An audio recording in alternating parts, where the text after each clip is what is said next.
A few years back, I reviewed the Iron Man storyline known as Demon in a Bottle, a classic. It centered around the reputation of Iron Man being virtually destroyed by a business rival of Tony Stark's named Justin Hammer, who intended on taking over Stark's company, then known as Stark International. He would also be the cause of various malfunctions in the Iron Man armor, one leading to the death of a foreign ambassador. With the loss of his company looming and struggling with his own identity, Tony would develop a strong dependence on alcohol. Though the end of the story left Tony in a good place mentally, he had stopped drinking with the help of his friends and then girlfriend Bethany Cabe. Like most people trying to conquer this vicious disease, unfortunately, statistically, quitting cold turkey is usually not in the cards. A relapse or two is bound to happen, and even with a superhero like Iron Man, it's no exception. In Iron Man number 167 in 1983, part of a great multi-year run by the legendary Denny O'Neil, Tony Stark would sink back into his alcoholism, hard and heavy. The cause of it this time was a brand new villain O'Neil introduced named Obadiah Stane, the business partner of Howard Stark, Tony's father, who had been in the weapons business with him. After Howard died, Stane sought to take over Stark International, stealing it right under Tony's nose. He would commit various premeditated attacks against Tony's company in order to sabotage it, and would even go after several of Tony's friends and allies to maim him on a personal level. Overwhelmed by all of these setbacks, Tony would begin craving the bottle once again, feeling alcohol was the only thing that could comfort him and dull all the pain. When Tony does choose to start drinking again, his life quickly disintegrates, just like it had before. He remains Iron Man, but he isn't the same. He loses battles he could have easily won, and even runs away from a few of them with his tail between his legs. He was outmatched in all of these encounters because he was either partially or completely intoxicated while piloting his suit. Upset at his weakness, giving in to the sauce, like a child throwing a tantrum, Tony begins flying through billboards that are selling alcohol because they are a constant reminder of his failure, a failure he won't take any responsibility for. The media are in a feeding frenzy as a result of all this. At the time, Iron Man was still believed to be Tony Stark's personal bodyguard. The ruckus the so-called hero has been causing is putting more pressure and attention on Tony, attention he doesn't want or has the mental fortitude to deal with. Tony hides from it all, curling himself up into a ball. Every day is spent in another one of his New York apartments. He intentionally loses himself in his endless sea of resources. However, these so-called endless resources would eventually dry up. All of Tony's financial assets would be frozen by Obadiah Stane in an attempt to shut him out of his own company. Banks refuse him access to his money. His buildings won't even let him in. Tony has become homeless. With no finances, he would be forced to bum it off of people on the street or trade any valuables he did have for some quick cash. But he wouldn't use the money for food or shelter, the logical thing to do. He would continue to feed his problem, buying more liquor, making no attempt to fix his situation and allow the vicious cycle to continue. And the awful thing about all of this was that Tony Stark felt content with it. He was drifting aimlessly with no purpose. He thought who he was, who he had been, no longer mattered. He had one foot in the gutter and another in a grave. He didn't feel like his life had any more meaning. But why was Tony allowing this sickness to overwhelm him, destroy him? Why did he even start drinking in the first place, way back when? I don't know if I fully explained it in my review of Demon in a Bottle, but regardless, I will elaborate even further here. If you look at the origin of the character, Iron Man, you would see the seeds of all of these issues being planted. Tony was basically killed when he was captured by those terrorists. he was forced to create a magnetic chest plate for himself to prevent a piece of shrapnel from reaching his heart, one that had to be constantly recharged, and in later stories would become an entire arc reactor. He was, and still is, being kept alive by technology, artificial means.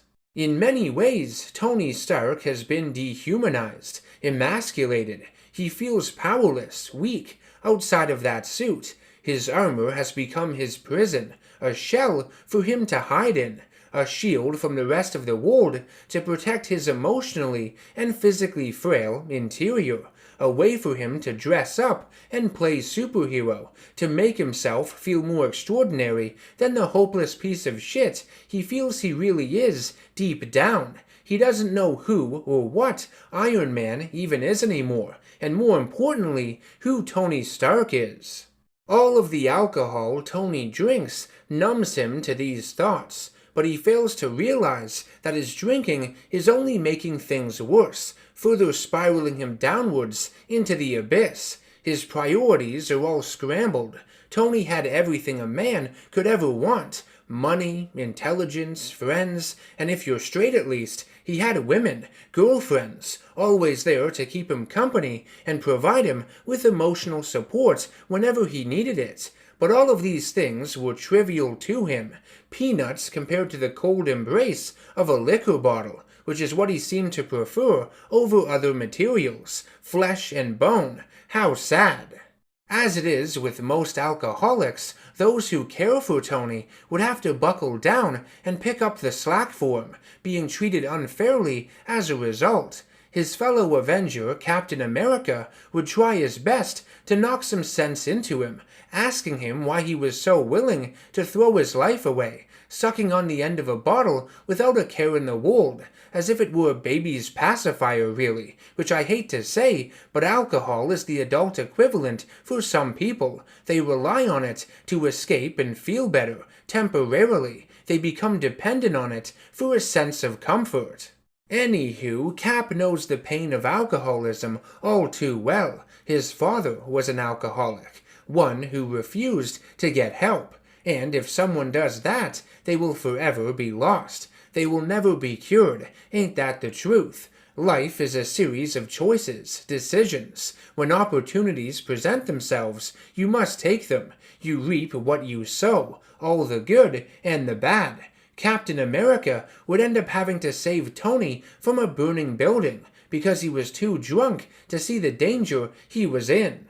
During Tony Stark's period of alcoholism and homelessness, he would befriend other homeless alcoholics he would meet on the streets. Some of them, despite having very little, would be extremely wise and offer him solid guidance that no matter what, protecting a lot or protecting very little can give life meaning, give it purpose. One of these homeless people Tony meets is a woman named Gretel Anders, and the two become rather close, holding each other up in the worst of times in their lives. Gretel would reveal to Tony that she had been pregnant and was due to give birth within a few weeks. Tony tries his best to help her by finding her shelter and a safe place to have her child, but with his assets frozen by Obadiah Stane, it becomes damn near impossible, and his promises to her go unfulfilled.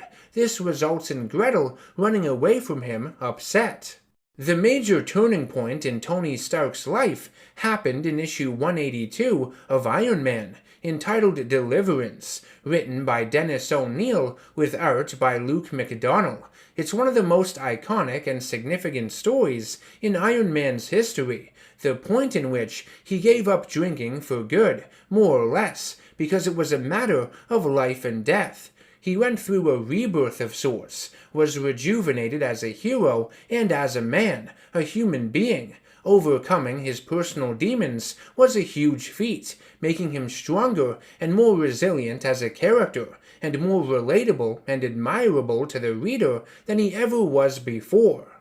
In the issue, Tony learns of a massive snowstorm set to hit New York and goes out in search of Gretel, who has been having labor pains. Her safety and the safety of her unborn child is the flicker of motivation he needs. But being lost, both figuratively and literally, in the big city, in the intense cold, without any sign of Gretel, causes Tony to resort to drinking again.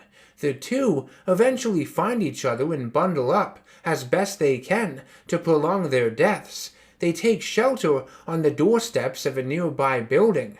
Gretel says it's like they're trapped on a mountain somewhere, waiting to be rescued, only the rescue will never come. Tony offers her a drink, and she refuses. Tony also tells her that he's thinking of a suit of armor he used to wear, that he thought made him invincible. Probably would have come in handy in this predicament.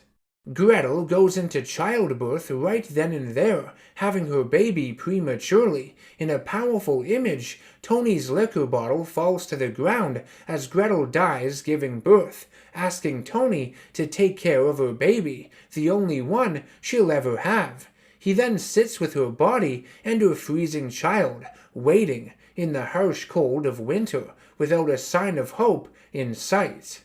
Tony is saved by a couple of police officers who find him, and miraculously, thanks to the warmth of Tony's body, Gretel's baby survives. In the hospital, Tony would tell Rhodey, who had come to visit him, that looking down at that child's face saved his life. It was an eye-opener, something to give him perspective. He realizes now that life is a gift, the most precious thing there is. Though he has been allowing alcohol to kill him over the past few years, all of it stops at this moment. No more. Tony's journey of healing has begun, and he takes each day as it comes to him, one at a time. Now, you're probably wondering how and when Tony would become Iron Man again. When he relapsed, he had irritated his best friend, James Rhodes, who had stuck it out with him and would try his best to come between Tony and his bottles whenever he could. It was during Dennis O'Neill's run on Iron Man that Tony would reveal himself to be the hero in front of Rhodey for the first time. I think it was a way for Tony to non-verbally reach out to his friend in desperation. He was sick and didn't know how much longer he may have had before alcohol completely overran him. Rhodey was angry at Tony for throwing away all of his responsibilities, the responsibilities he had as Iron Man, every time he put on that suit, which is why when Tony was inebriated one day, Rhodey would take it upon himself to fight as Iron Man in his place. Being a hero was all Rhodey ever wanted to do. It's why he joined the army. It's why he had fought in several wars. And Tony, being Iron Man and abusing that power, had always made him jealous deep down. Rhodey would go after the villain Tony had run away from, named Magma. And when Tony eventually came to and saw the battle they were having on a monitor in his lab, he was so delirious that he thought the Iron Man he saw was an evil imposter. Tony would go to put on another suit to fight them both, but was too drunk to get any of the doors to them open. Rhodey would end up beating Magma and no longer feeling invincible enough to be Iron Man. Tony, during a period of sobriety form, so like 10 minutes at the break of dawn basically, would give the suit and title of Iron Man to Rhodey, saying it didn't matter who wore the armor, because the armor is all it takes for someone to be Iron Man, sure. At first, Rhodey would be angered at this, but decides to remain Iron Man to prevent everything Tony has built from being destroyed along with him. But there were moments during Tony's detoxification period following the events of Deliverance when Rhodey himself would begin to break down as Iron Man and act like a bully towards his friend. He didn't want to be micromanaged by Tony, he didn't want any of his advice, and he didn't want to rely on him for any suit repairs. He would also take shots at Tony about his drinking, which is the last thing you want to do when someone is trying to sober up and remain that way. Anyways, Rhodey felt caged in completely different ways than Tony had as Iron Man. Rhodey had the heart of a hero, but not the heart to be Iron Man. Things were further exacerbated by intense headaches Rhodey would suffer, the result of the armor's helmet being fitted to Tony's brainwaves and not his. The constant headaches would cause Rhodey to become angry and paranoid, blaming Tony for all of his anguish despite Tony's numerous attempts to fix the problem. Rhodes would become so dangerous and foolhardy as Iron Man that Tony would have to step in and prevent innocent people, even villains Rhodey was fighting, from getting seriously injured or killed. Stark would don a version of his original gray armor to fight Rhodey. It wasn't as technologically advanced, and Tony still wasn't in the right mindset to be in one of his suits again following his alcoholism, but he still managed to overcome the odds and defeat his friend, outsmarting him by paralyzing Rhodey's armor and then apologizing for everything that had happened between the two of them. Rhodey would forgive Tony, and their friendship, thankfully, would endure. Everything I've covered in this video culminated in the lead-up to Iron Man number 200 in late 1985. Obadiah Stane would find records of the Iron Man armor, partial construction notes for it, and use them to build an even larger model named the Ironmonger, which he intended to sell to the highest bidder. Warring countries could hypothetically make armies of them. Stane would injure Rhodey in a bomb blast, taking him out of action, and Tony Stark would have a "with great power comes great responsibility" moment, realizing that he has the power to stop Stane in his tracks, and can no longer sit idly by and do nothing as his technology is turned back into weapons of war all over again. To confront Stane in his Ironmonger suit, Tony would build a new one for himself, the red and silver Model 8 armor, also known as the Silver Centurion, which had enhanced weapons, life support systems, force field generators, and was capable of flying 200 miles above the Earth's surface, using its improved boot jets and additional thrusters. Stane would mock Tony's alcoholism, wishing he could offer him a drink, and then capture and threaten to kill Gretel's newborn child, named Timothy, saying he would crush the baby's frail flesh to pulp in his hands, which was fucked up. But Tony was able to save the kid yet again, keeping his promise to his late friend. Stane would refuse to be defeated or captured, however, and decided to kill himself with his own repulsor beam, taking the coward's way out. So yeah, that was my review of Iron Man number 182, a story called Deliverance, one of the best featuring the character and one of the most significant in his mythology. Really though, this video was a recap of the major events between Iron Man number 167 and 200, because I feel to really do Deliverance justice, especially for those of you who have never read it before. Being familiar with the before and after puts everything into greater perspective. I felt the need to fill in all the gaps. I hope you didn't mind. But that's basically all I really have to say about the story. I think all of us know someone who has or has had substance abuse problems, and it's vital that they get help as soon as they can before things get worse. Make sure they know their connections. Do your best to reach out to them as well. Show them the perspective they need. I had a relative die due to alcoholism in the time between my review of Demon in a Bottle and this one. It's a silent killer, but can also be a quick one when the person refuses to make the change to get themselves better. One day they can be with you, and the next day they can be gone. Much like this story states though, life is precious, so don't waste it away collecting empty bottles. There is so much more to it than that. You just have to look in the right places. This has been NerdGasm. I want to thank you all very much for watching this video. I hope you enjoyed it and got something out of it. If so, make sure to subscribe, hit that bell icon for notifications, share the video, and become a producer over on patreon.com if you can, for as little as $1 per month. Take care of yourselves. Each and every one of us matters out there. Stay nerdy, stay you, you're awesome, and I will see you in the next one.